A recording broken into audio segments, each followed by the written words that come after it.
喺今日嘅靜心導引裏面，我將會帶領你去同自己內在嘅一啲情緒去對話。你可能會有一啲嘅畫面，有啲嘅感受。如果喺過程當中你有任何嘅感受同畫面，請你要相信你自己嘅直覺。但係如果你喺過程當中你睇唔到任何嘅畫面，亦都冇任何嘅感受，亦都冇問題，唔需要太過焦急。你亦都可以喺聽呢個靜心導引嘅途中暫停呢段嘅錄音，然後俾自己多少少嘅時間慢落嚟，慢慢去感受，又或者係俾自己再放鬆一啲，又或者留待下一次再去做都可以。最重要嘅係你願意為自己花啲嘅時間，願意去同自己內心去對話，去睇到自己內心有啲咩嘅感受。你可以俾自己坐低，又或者瞓喺度，用一個自己舒服嘅姿勢。如果過程當中你唔小心瞓着咗，亦都冇所謂，你可以重複去做呢段嘅靜心。又或者係如果呢段靜心真係令到你覺得好唔舒服，唔想做，你亦都可以去揀取呢個頻道裏面其他嘅靜心導引都冇問題。最重要學識溫柔地、慈悲地對你自己。我而家將會正式帶領你進入呢個靜心導引。你可以容許自己眯埋眼睛，揾一個舒服嘅姿勢，坐喺度、瞓喺度都唔緊要。調整好你嘅姿勢，然後慢慢做幾個深呼吸，俾自己平靜落嚟。隨住每個深呼吸，感覺自己全身上下都變得好平安、好平靜。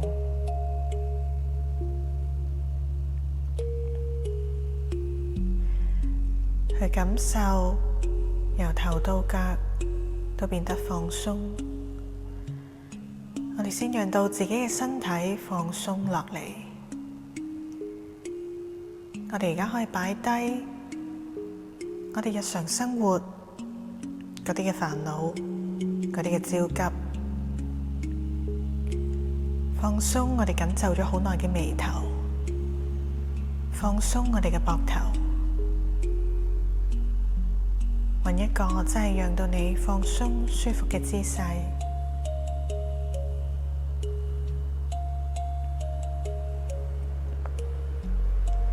隨住聆聽我嘅聲音，隨住聽住呢段嘅靜心，你會變得越嚟越放鬆，越嚟越平靜。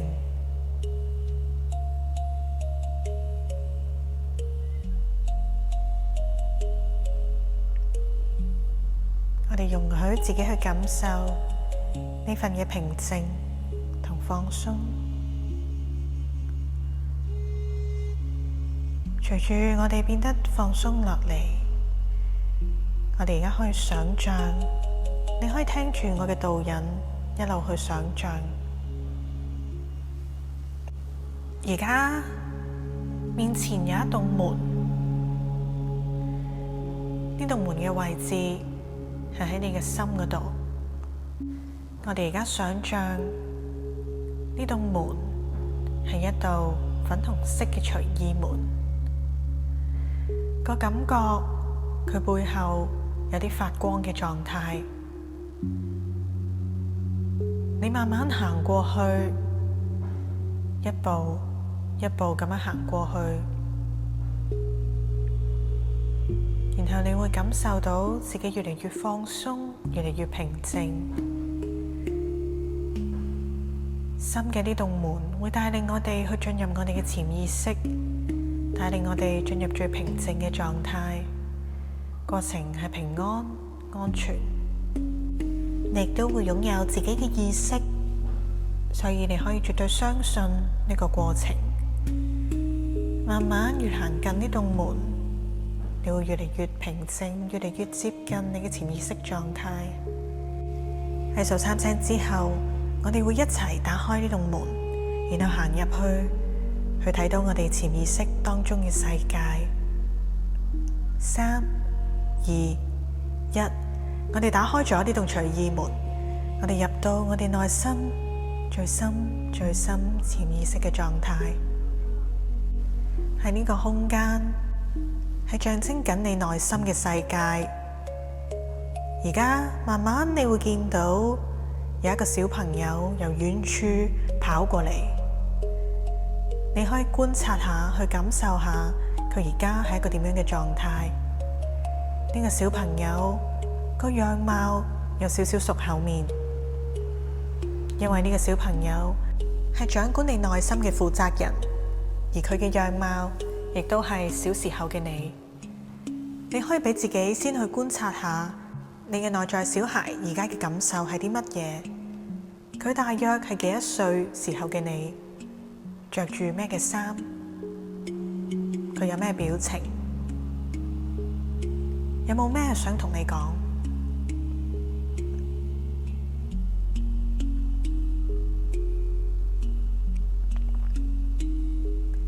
如果你需要多少少時間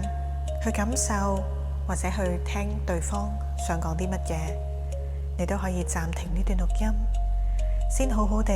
聆聽內在小孩嘅說話，然後先繼續跟隨呢段導引。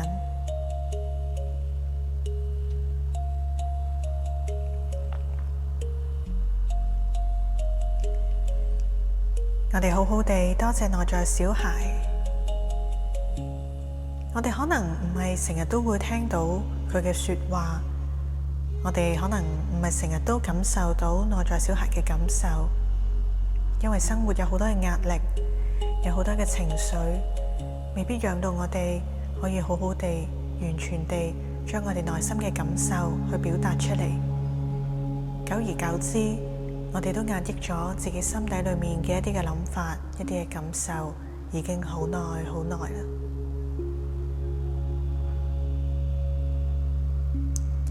而家我哋請內在小孩帶領我哋去行下呢個內在嘅世界，你都可以觀察一下你嘅內在世界係一個咩嘅樣子，環境係點樣，係室外定係室內嘅一個空間，係日頭定係夜晚，你亦都可以問佢呢個環境，呢個狀況係代表啲乜嘢？你住得舒唔舒服？慢慢隨住你哋一路散步，遠處會有間屋仔，你都可以觀察一下呢間屋仔係點嘅樣。隨住慢慢行過去，內在小孩話俾你聽，喺呢間屋裏面會有一個人等緊你，而呢一個人正正係而家好困擾你嘅某一件事情，你嘅一啲情緒，呢份情緒化作咗好似一個人咁嘅形象，佢亦都好似係一個小精靈咁樣嘅感覺。因為當我哋有任何嘅情緒，有任何嘅感受，其實都係帶緊一啲信息，帶緊一啲禮物俾我哋。我哋慢慢行近嗰間屋，我哋企喺屋門嘅前面，然後你浮出咗一件事情，原來有一啲嘅情緒你一路都未釋放。呢件事可以係近期嘅一件事，亦都有可能係好多年前發生嘅事情，有機會係你以為自己已經釋懷咗嘅事，但係原來一啲嘅情緒依然留咗喺度，未被你見到，未被你完全釋放。但係有情緒唔係任何壞事，亦都唔代表你有罪有唔啱，佢只係等待緊你去睇到佢。而呢份情緒嘅出現都唔係佢唔好。我哋數3聲之後，我哋都會打開呢棟門，去睇到背後嘅呢個智者，呢份情緒化身嘅人，呢個小精靈到底會同我哋講啲乜嘢？我哋打開咗棟門，你會見到有個人喺呢間屋仔裏面，佢係點樣嘅呢？佢係一份咩嘅情緒？容許自己而家去感受一下，佢係你認知嘅一份情緒。你認知到可以點樣稱呼佢，定係其實你都唔知道？又或者佢會唔會係混雜咗好多唔同情緒而成嘅一份感受。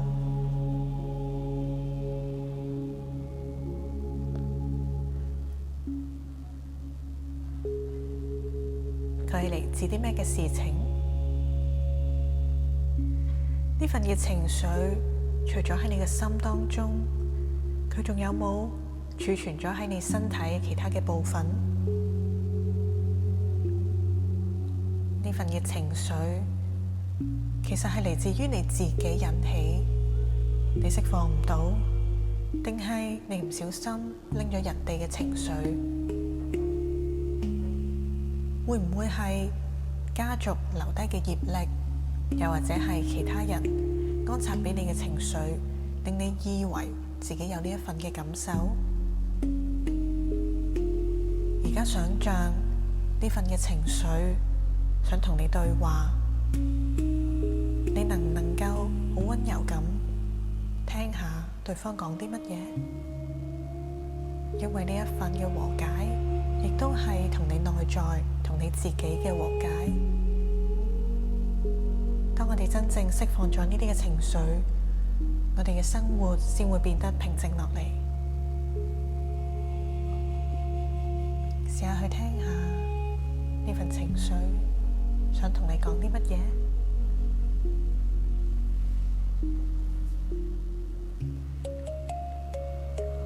係咩嘅事情引起咗呢份嘅情緒喺度停留咁耐？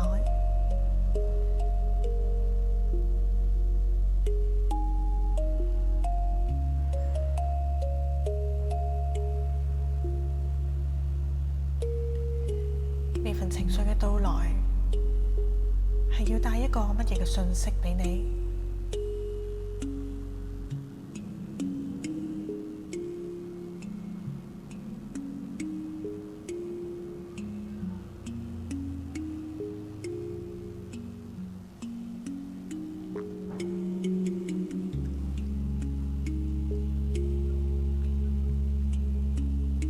如果有需要，都可以暫停錄音，好好地聆聽咗呢份情緒，然後先繼續呢個靜心導引。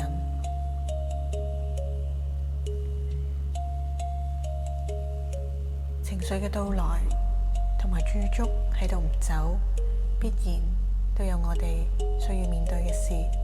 必然都會有佢嘅原因。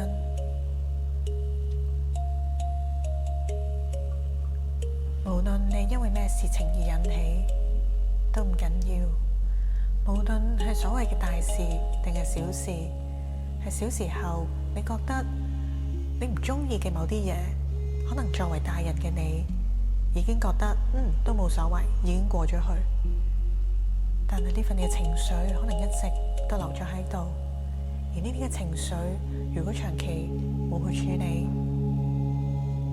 其實都會影響咗好多你日常生活嘅唔同事情，亦都有機會影響咗你嘅價值觀同埋你嘅選擇。所以我哋而家可以把握呢個機會，去同自己嘅情緒去溝通對話。而其實佢係帶住一份愛而嚟，呢份嘅情緒，不論係憤怒、內疚、羞愧、羞恥、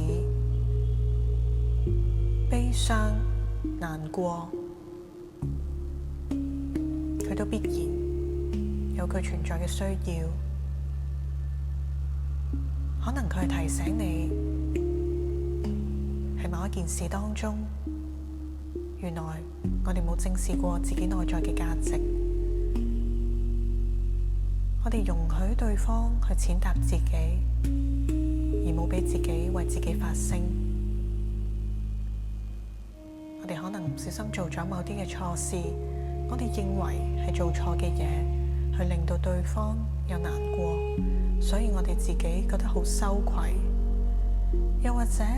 有啲嘢我哋認為唔符合大眾嘅標準，所以我哋覺得好羞恥。但呢啲事都過咗去，重要嘅係我哋願唔願意重新喺呢一刻去選擇為自己而活。呢一刻開始，我哋唔講過去，唔講未來，只係喺呢一刻，你願唔願意去面對自己？可能承諾係一樣好重份量嘅嘢，可能我哋都唔夠膽去承諾，我哋以後每一刻都一定只能夠為到自己而活。我哋唔知道未來會發生啲咩嘅事，但至少喺呢一刻，我哋已經進入一個靜心嘅狀態，我哋就不如好好地去擁抱自己，去愛自己。過去嘅嘢我哋都冇辦法去改變，但係至少我哋可以釋放呢啲嘅情緒，我哋可以擁抱自己，我哋可以安慰自己。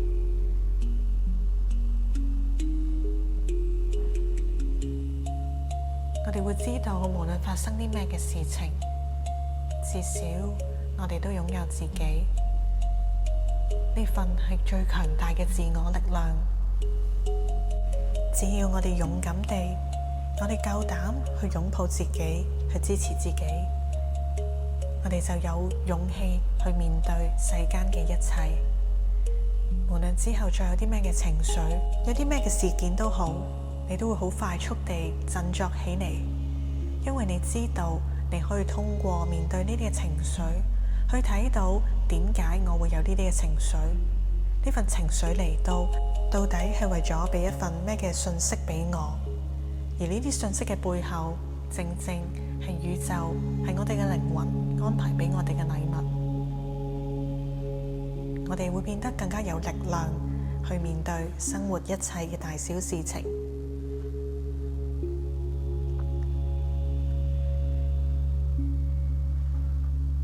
容許自己去徹底感受呢份嘅情緒，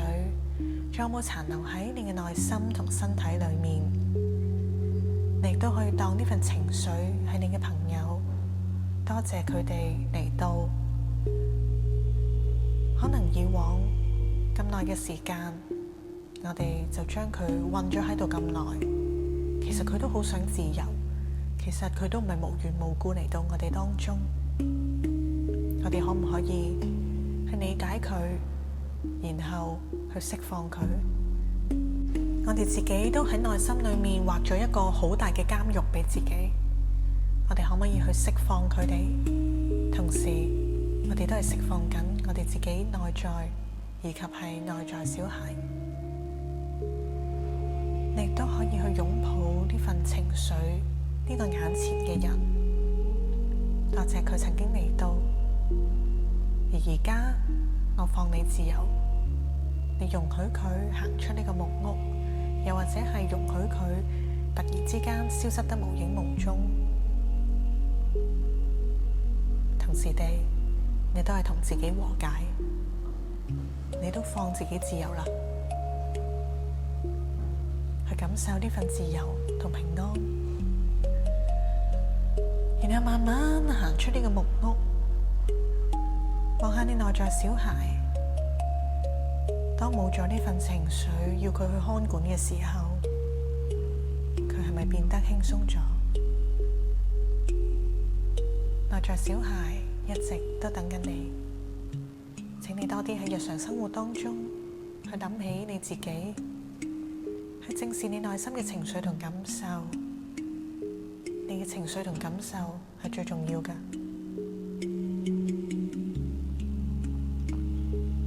慢慢我哋會跟隨我哋嘅內在小孩離開呢個內在嘅世界，因為我哋知道其實內在同我哋一路都冇分開，我哋隨時都可以聽到內在嘅話語同埋感受，帶住喺呢個世界頭先呢個空間呢個靜心嘅過程帶到俾你嘅一切領悟同埋感覺，我哋慢慢會離開呢個內在嘅世界，呢個潛意識狀態，慢慢我哋會返嚟正常嘅意識狀態。喺你準備好之後，帶住一切嘅領悟同感覺，以及係平安同埋自我嘅力量，你可以慢慢俾自己返到嚟呢個空間。準備好之後，可以張開你嘅眼睛，喐下你嘅手，喐下你嘅腳，